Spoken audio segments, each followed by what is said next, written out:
बिहार में अल्पसंख्यक वोटों के बिखराव को कैसे रोका जाए और उसे अपने पाले में लाया कैसे जाए, इसे लेकर ही नीतीश सरकार ने रमजान पर राजनीति शुरू कर दी है। वहीं बीजेपी ने बिहार सरकार पर तुष्टीकरण का आरोप लगाया है। विपक्ष कुछ भी आरोप लगाए, लेकिन ऐसा लगता है कि लोकसभा चुनाव 2024 से पहले बिहार में सभी दलों की सियासी गतिविधियां तेज होते देख सीएम नीतीश का यह फैसला मुसलमानों को साधने की कोशिश है। रिपोर्ट देखिए।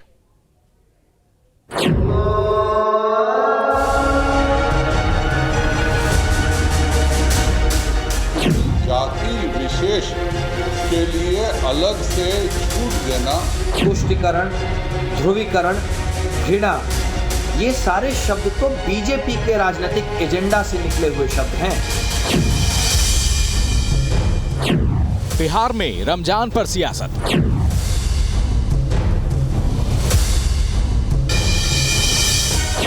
बीजेपी ने नीतीश सरकार को घेरा।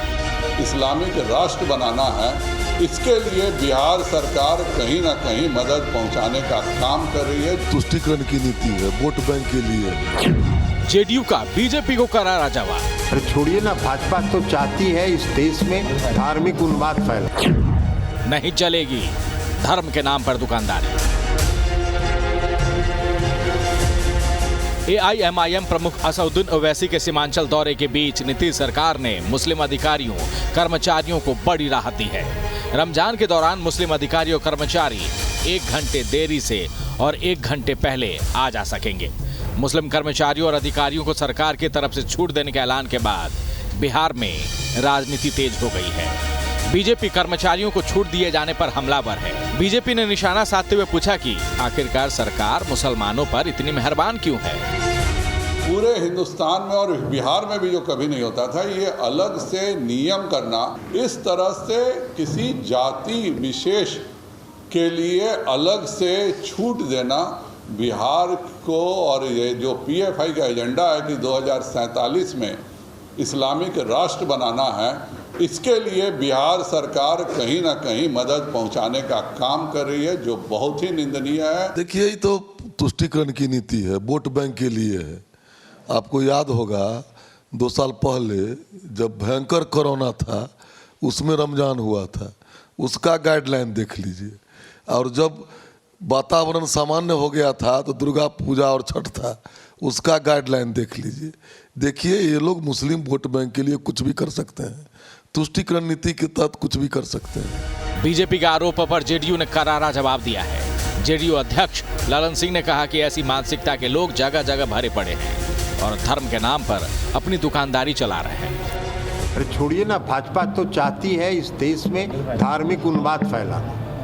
और बिहार के मुख्यमंत्री माननीय नीतीश कुमार जी सदैव से बिहार में 17 वर्षों से ये शासन चला रहे हैं कि ये बिहार में सामाजिक सद्भाव, सांप्रदायिक सद्भाव कायम रहे, और उसके लिए जो भी करना होता है वो करते हैं, और उसी के तहत ये कार्रवाई की गई। रमजान में मुस्लिम कर्मचारियों को मिले छूट पर सरकार को कांग्रेस का भी समर्थन मिला है।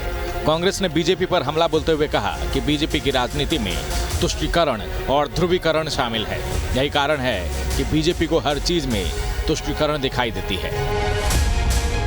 तुष्टीकरण, ध्रुवीकरण, घृणा, ये सारे शब्द तो बीजेपी के राजनीतिक एजेंडा से निकले हुए शब्द हैं। ये तो आरएसएस और बीजेपी के राजनीतिक एजेंडा के मूल मंत्र हैं। आज रमजान के महीने में 1 घंटे की छुट्टी जब दी जा रही है तो भारतीय जनता पार्टी को इस पे हाय तौबा आ रही है। बिहार की राजनीति में इन दिनों कई नायाब नुस्खों का प्रयोग हो रहा है। जाति, धर्म और हिंदू धार्मिक ग्रंथों को लेकर विवाद तो चल ही रहा था, अब इसमें पर्व की भी एंट्री हो गई है। बैकवर्ड फॉरवर्ड संघर्षों का दंश झेल चुके बिहार में ऐसी विभाजनकारी राजनीति कोई आश्चर्य पैदा नहीं करती, क्योंकि बिहार में तो क्षेत्रीय पार्टियों का उदय ही जाति के आधार पर हुआ है। न्यूज स्टेट बिहार झारखंड के लिए पटना से आदित्य झा की रिपोर्ट।